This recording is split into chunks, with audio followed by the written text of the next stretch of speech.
स्वामी विवेकानंद के विचारों के अनुसार जीवन को बदल देने वाली 9 आदतें कोई साधारण नियम नहीं, बल्कि मनुष्य की सुप्त शक्ति को जागृत करने वाले ऐसे सूत्र हैं जो व्यक्ति को सामान्य से असाधारण बना देते हैं। और इनकी शुरुआत आत्मविश्वास से होती है, क्योंकि विवेकानंद स्पष्ट कहते हैं कि जब तक मनुष्य स्वयं पर विश्वास नहीं करता, तब तक ईश्वर पर विश्वास भी अधूरा रहता है।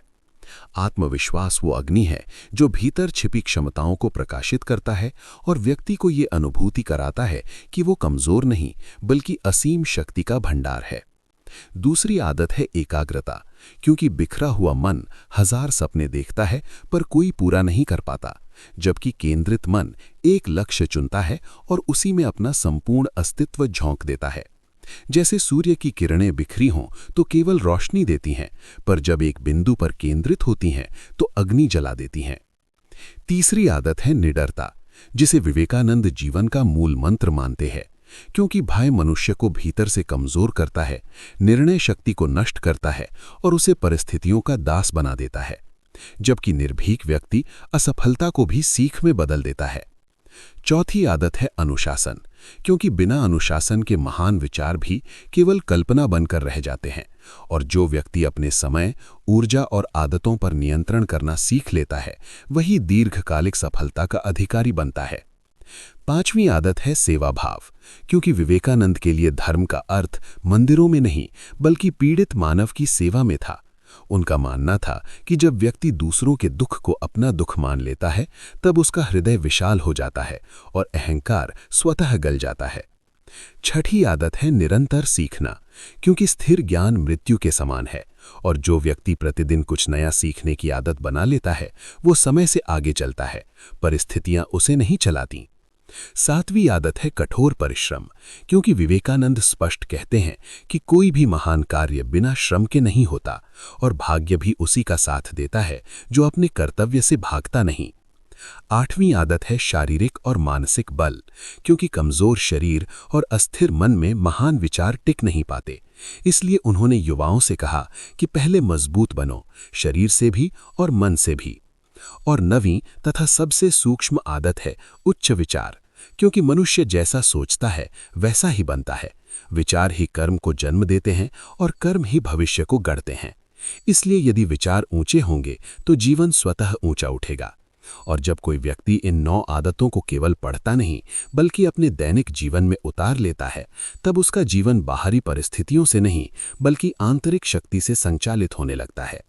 वो हार में भी विजय का बीज देखता है, संघर्ष में भी साधना खोज लेता है, और अंततः वही बन जाता है जिसे स्वामी विवेकानंद जागृत आत्मा कहते हैं। और जब स्वामी विवेकानंद इन 9 आदतों की बात करते हैं, तो उनका उद्देश्य केवल प्रेरणा देना नहीं, बल्कि मनुष्य के भीतर सोई हुई चेतना को झकझोरना होता है।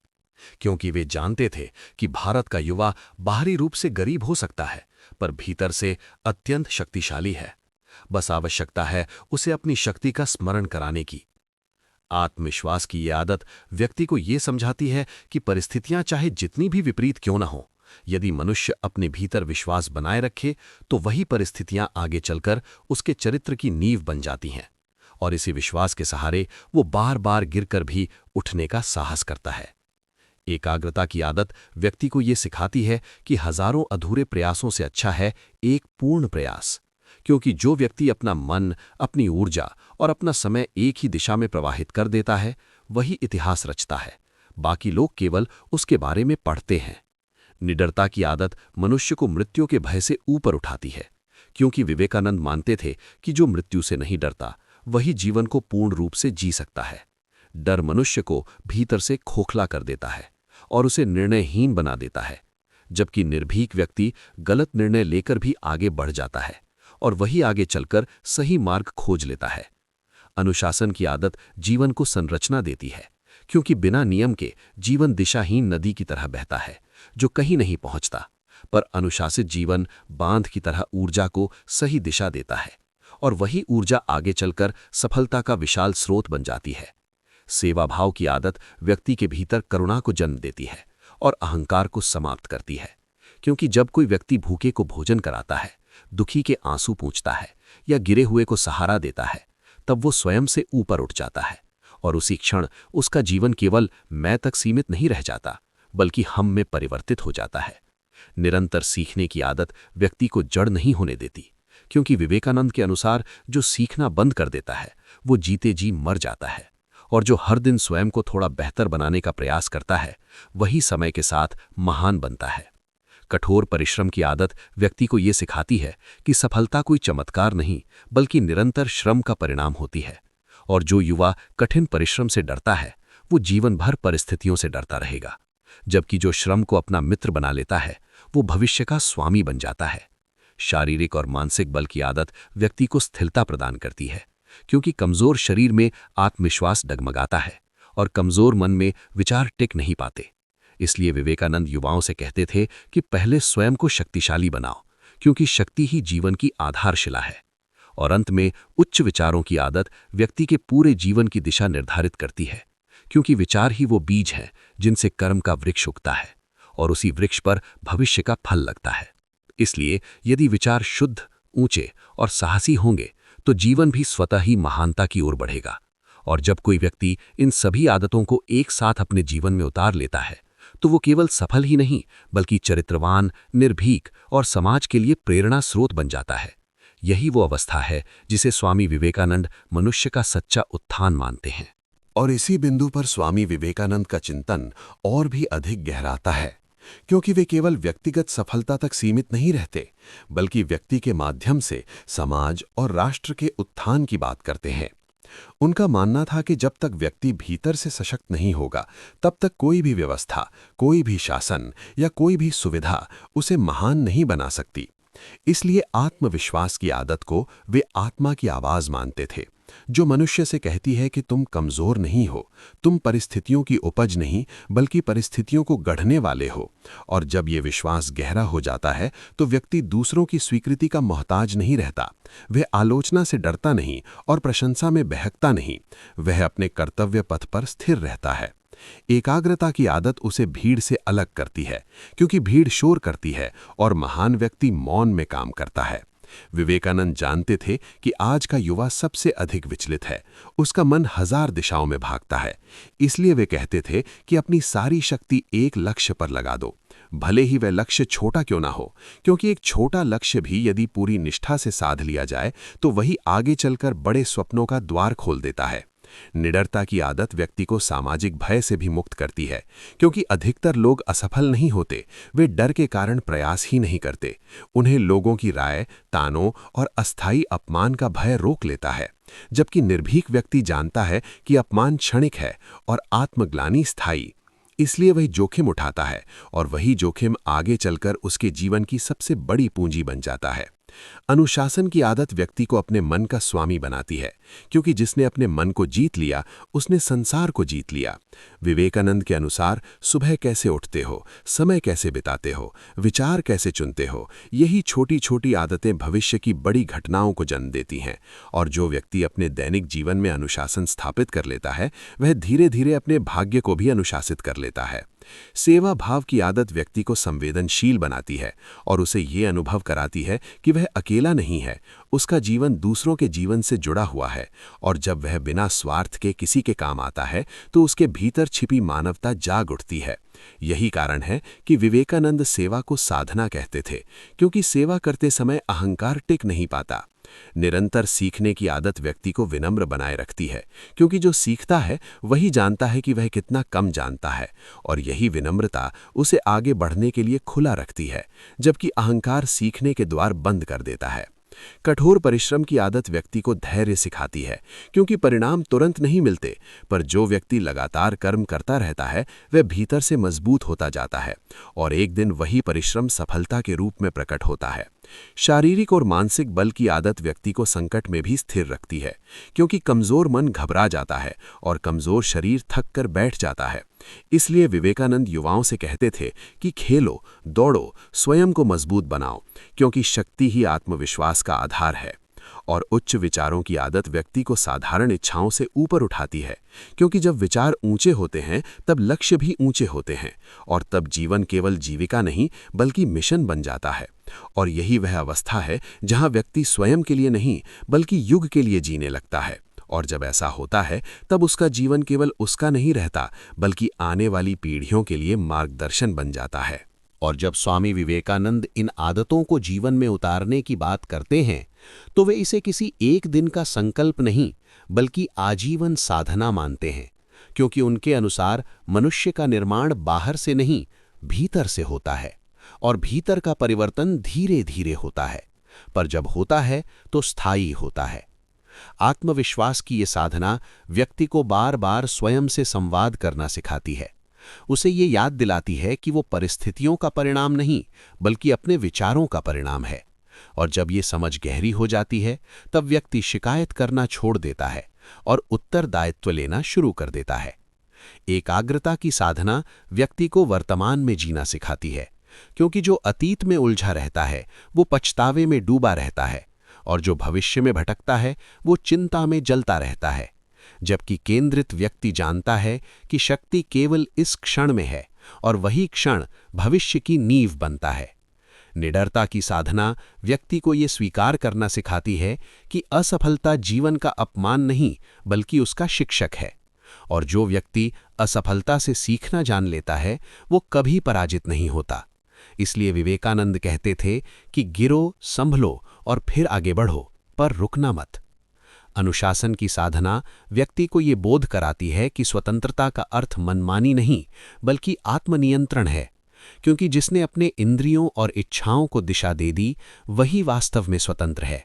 बाकी लोग तो अपनी ही आदतों के गुलाम होते हैं। सेवा भाव की साधना व्यक्ति के हृदय को विस्तार देती है, क्योंकि जब वो दूसरों की पीड़ा को महसूस करता है तब उसका दृष्टिकोण बदलता है। वो केवल जीवन को अपनी सीमाओं से नहीं बल्कि व्यापक मानवता के संदर्भ में देखने लगता है, और यही दृष्टि उसे संकीर्णता से मुक्त करती है। निरंतर सीखने की साधना व्यक्ति को जिज्ञासु बनाए रखती है, क्योंकि प्रश्न पूछने वाला मन कभी बूढ़ा नहीं होता, और जो हर दिन कुछ नया जानने, समझने और आत्मसात करने की कोशिश करता है वो जीवन से जुड़ा रहता है। कठोर परिश्रम की साधना व्यक्ति को ये सिखाती है कि सफलता कोई उपहार नहीं बल्कि तपस्या का फल है, और जो तपस्या से भागता है वो जीवन भर अधूरा रहता है, जबकि जो कर्म को पूजा बना लेता है वही भीतर से संतुष्ट होता है। शारीरिक और मानसिक बल की साधना व्यक्ति को जीवन के झटकों को सहने की क्षमता देती है, क्योंकि जीवन में तूफान आते ही हैं। प्रश्न ये नहीं कि तूफान आएगा या नहीं, प्रश्न ये है कि तुम खड़े रहोगे या टूट जाओगे, और शक्ति ही वो आधार है जो तुम्हें खड़ा रखती है। उच्च विचारों की साधना व्यक्ति को भीड़ से अलग पहचान देती है, क्योंकि जब विचार ऊंचे होते हैं तब व्यवहार भी ऊंचा होता है, और तब व्यक्ति केवल अपने लाभ की नहीं बल्कि समाज की भलाई की भी सोचता है। और यही वो बिंदु है जहां स्वामी विवेकानंद का दर्शन व्यक्तिगत उन्नति से आगे बढ़कर राष्ट्रीय चेतना में परिवर्तित हो जाता है, जहां हर जागृत व्यक्ति राष्ट्र की आत्मा बन जाता है और उसका जीवन आने वाले समय के लिए प्रेरणा का स्रोत बन जाता है। और इसी निरंतर साधना के माध्यम से स्वामी विवेकानंद मनुष्य को यह अनुभूति कराते हैं कि जीवन कोई संयोग नहीं बल्कि एक उत्तरदायित्व है, और जो व्यक्ति इस उत्तरदायित्व को समझ लेता है वही अपने समय का सच्चा प्रतिनिधि बनता है। आत्मविश्वास की परिपक्व अवस्था में व्यक्ति बाहरी प्रशंसा या आलोचना से संचालित नहीं होता, वो अपने अंतरात्मा की आवाज को सुनता है और उसी के अनुसार निर्णय लेता है। क्योंकि विवेकानंद मानते थे कि आत्मा कभी भ्रमित नहीं होती, भ्रम तो मन करता है, और जिसने आत्मा की शक्ति को पहचान लिया उसने अपने जीवन की दिशा स्वयं तय कर ली। एकाग्रता जब गहरी हो जाती है तब व्यक्ति को बाहरी अवरोध विचलित नहीं कर पाते, क्योंकि उसका मन लक्ष्य में इतना तल्लीन हो जाता है कि रास्ते की कठिनाइयां उसे रोक नहीं पाती बल्कि और अधिक मजबूत बनाती हैं। और यही कारण है कि महान कार्य करने वाले लोग शोरगुल से दूर मौन और साधना में अपना जीवन खपा देते हैं। निडरता की पराकाष्ठा तब आती है जब व्यक्ति सत्य के पक्ष में खड़े होने का साहस करता है, भले ही पूरा समाज उसके विरुद्ध क्यों ना हो, क्योंकि विवेकानंद के लिए साहस केवल शारीरिक नहीं बल्कि नैतिक भी था। सत्य के लिए अकेले खड़े हो जाना ही सच्ची वीरता है। अनुशासन जब जीवन में उतरता है तो व्यक्ति समय का सम्मान करना सीखता है। वो जान जाता है कि प्रत्येक क्षण अमूल्य है, और जो समय को व्यर्थ करता है वो अपने जीवन को ही नष्ट करता है। इसलिए अनुशासित व्यक्ति छोटी छोटी आदतों पर ध्यान देता है, क्योंकि वही आदतें आगे चलकर चरित्र का निर्माण करती हैं। सेवा भाव की गहराई तब प्रकट होती है जब व्यक्ति बिना पहचान, बिना प्रशंसा और बिना प्रतिफल की अपेक्षा की सेवा करता है, क्योंकि सच्ची सेवा वही है जिसमें अहंकार का लेश भी ना हो। और ऐसी सेवा व्यक्ति को भीतर से शुद्ध कर देती है, उसे यह अनुभूति कराती है कि उसका जीवन केवल उसके लिए नहीं बल्कि समष्टि के लिए है। निरंतर सीखने की आदत व्यक्ति को लचीला बनाती है, क्योंकि समय बदलता है, परिस्थितियां बदलती हैं, और जो सीखना जानता है वही स्वयं को नए युग के अनुरूप ढाल पाता है, जबकि जो अड़ जाता है वो पीछे छूट जाता है।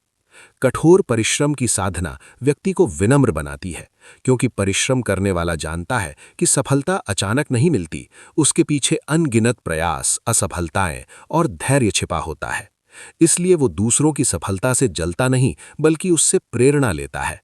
शारीरिक और मानसिक बल की निरंतरता व्यक्ति को दीर्घकालिक दृष्टि देती है, क्योंकि जो स्वयं को स्वस्थ रखता है वही लंबे समय तक समाज के लिए उपयोगी बन सकता है। और विवेकानंद के लिए उपयोगिता ही जीवन की सार्थकता थी। उच्च विचार जब स्थायी रूप से मन में बस जाते हैं, तब व्यक्ति की भाषा, व्यवहार और कर्म सब बदल जाते हैं। वो छोटी सोच से ऊपर उठ जाता है। उसका जीवन केवल रोजमर्रा की आवश्यकताओं तक सीमित नहीं रहता, बल्कि किसी बड़े उद्देश्य से जुड़ जाता है।